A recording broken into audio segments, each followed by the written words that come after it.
c'est possible de faire un eben job dans le flégué lorsqu'on fait déjà une formation dans le flégué? Est-ce que c'est possible? Je crois qu'il y a beaucoup de personnes qui se posent cette question. Est-ce que c'est possible ou est-ce que ce n'est pas possible? Donc, je peux vous dire que ça dépend également des états. Mais il faut savoir que lorsque vous êtes dans le flégué, vous faites une formation et vous voulez faire un eben job dans le flégué, dans un autre hôpital, il va falloir demander la permission auprès de votre employeur. Il faut savoir qu'en tant qu'à Tsubi, vous avez droit quand même à 20 heures de travail par semaine. Ok? Vous avez droit à 20 heures de travail par semaine. Et maintenant, avant de pouvoir également avoir cette autorisation de faire 20 heures de travail par semaine, il faut qu'on écrit ça sur votre titre de séjour. Ok? On doit écrire ça dans votre titre de séjour ou bien dans votre visa, que c'est comme ça que vous avez le droit de faire 20 heures de travail par semaine. Si il n'y a pas ça dans votre visa, il va falloir faire la demande auprès de Ooslanda-Behörde qui est dans votre ville. Ok?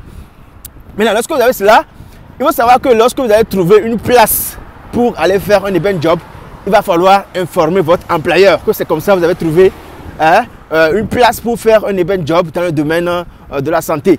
Et là, votre employeur va décider si est-ce que oui, ils vont vous accepter ou pas. Parce que vous savez qu'il y a beaucoup d'hôpitaux qui sont en concurrence. Il y a certains qui n'aiment pas que leurs employeurs aillent travailler dans un autre hôpital. Vous voyez, parce que parfois, ils ont peur que c'est comme ça. Lorsque la personne va travailler là-bas, il va partager les choses qu'ils sont en train de faire, leurs secrets professionnels, etc. Ou bien, parfois, lorsqu'ils vont travailler là-bas, il y aura des conflits et peut-être que, oui, vous allez partir là-bas parce que là, le travail que vous êtes en train de faire là-bas, ça va vous plaire plus que ce que vous êtes en train de faire chez eux. Il y a certains qui n'acceptent pas ça.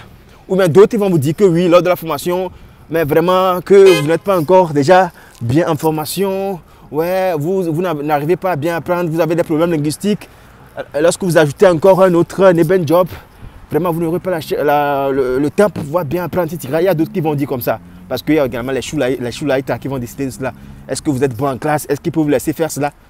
Vous voyez? Et il y a dans certains états, certaines écoles qui donnent facilement ces autorisations. Lorsque vous faites la demande directement, on vous dit oui, vous pouvez faire le eben job pour pouvoir arrondir vos fins de mois. Vous voyez? Et il y a d'autres qui vont vous poser des questions fatiguées. Et après, tu vas vous dire que non, ils ne veulent pas. Okay? Ils vont vous dire que non, ils ne veulent pas que vous fassiez un eben job. Vous voyez? Et donc, mais lorsque vous allez faire ça sans les informer, il faut savoir que vous êtes un peu en danger. Parce qu'il y a beaucoup qui le font. Ils ne demandent pas de permission auprès de leurs employeurs. Ils vont aller faire un eben job et surtout encore dans le même domaine que leurs employeurs. Et ce n'est pas bien.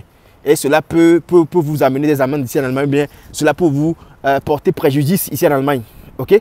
Et moi, ce qu'on me conseille souvent, si vous êtes dans le flégué, vous voulez faire un eben job, si vous pouvez le faire également dans un autre domaine, à part le flégué, ça serait bien.